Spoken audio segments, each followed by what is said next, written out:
بسم اللہ الرحمن الرحیم۔ میرے سب چاہنے والوں کو السلام علیکم۔ امید ہے میری ساری یوٹیوب فیملی خیریت سے ہوگی، اور اللہ تعالیٰ سے دعا کرتا ہوں کہ اللہ تعالیٰ ہمیشہ اپنا فضل و کرم آپ پر رکھے اور آپ پر اس کے رحمت کا سایہ ہمیشہ موجود رہے۔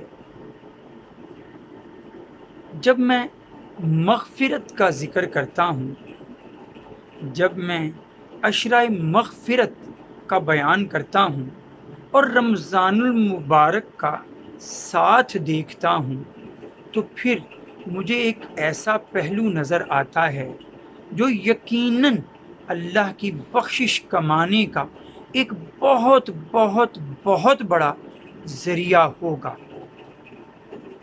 آپ دیکھیے، نبی کریم صلی اللہ علیہ وآلہ وسلم کی حدیث مبارکہ صحیح بخاری میں بھی، صحیح مسلم میں بھی، صحیح بخاری میں اس کا نمبر 1901 اور صحیح مسلم میں 1781 نمبر حدیث میں حضرت ابو ہریرہ رضی اللہ تعالی عنہ فرماتے ہیں، دو حدیث ہیں، میں دونوں کو یکجا کر رہا ہوں، کہ فرماتے ہیں من صام وقام رمضان ایمانا واحتسابا غفر له ما تقدم من ذنبه۔ جس کسی شخص نے رمضان المبارک کے روزے رکھے اور اس میں قیام کیا، عبادت کی، نماز پڑھی، نفلی عبادات کی، تو اس شخص کے تمام پہلے گناہ بخش دیے گئے۔ قیام الصیام، روزوں میں قیام کرنا، راتوں کا قیام، خاص طور پر قیام اللیل کرنا، اللہ تعالیٰ نے اس کے عوض گناہوں کی بخشش کا وعدہ فرما دیا ہے ایمان والوں سے۔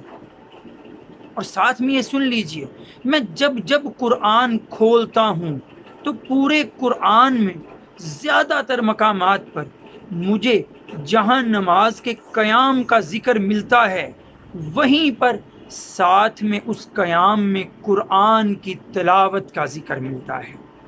سورہ مزمل کی بات کروں، جو ابتدائی وحی ہے نبی کریم صلی اللہ علیہ وآلہ وسلم پر اترنے والی، اللہ تعالیٰ حکم فرماتے ہیں، یا ایھا المزمل قم اللیل الا قلیلا نصفہ او انقص منہ قلیلا او زد علیہ ورتل القرآن ترتیلا۔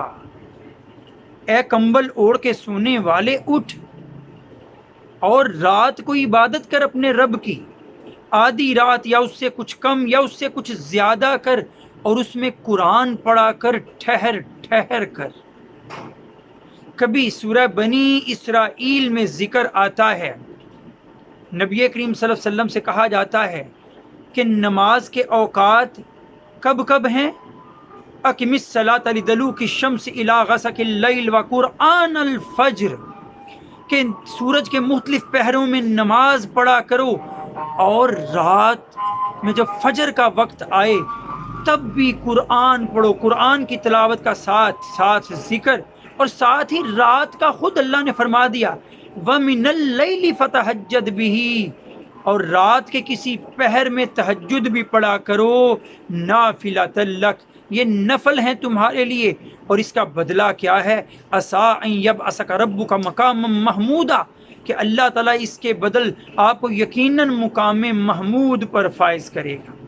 تو جہاں جہاں قیام کا ذکر ہے، وہاں روزوں کے اندر، روزوں کے علاوہ بھی قرآن کا بھی ذکر ہے۔ وہ حدیث بھی ہے نا کہ آخرت میں روزہ اور قرآن دو سفارشی بن جائیں گے ایمان والے کے حق میں۔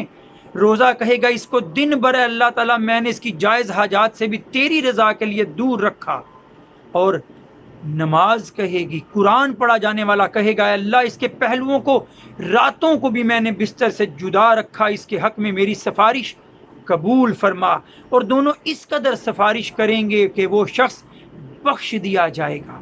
یہی میں اور آپ چاہتے ہیں، تو اس کی تمنا بھی کیجئے اور ان باتوں پر عمل بھی۔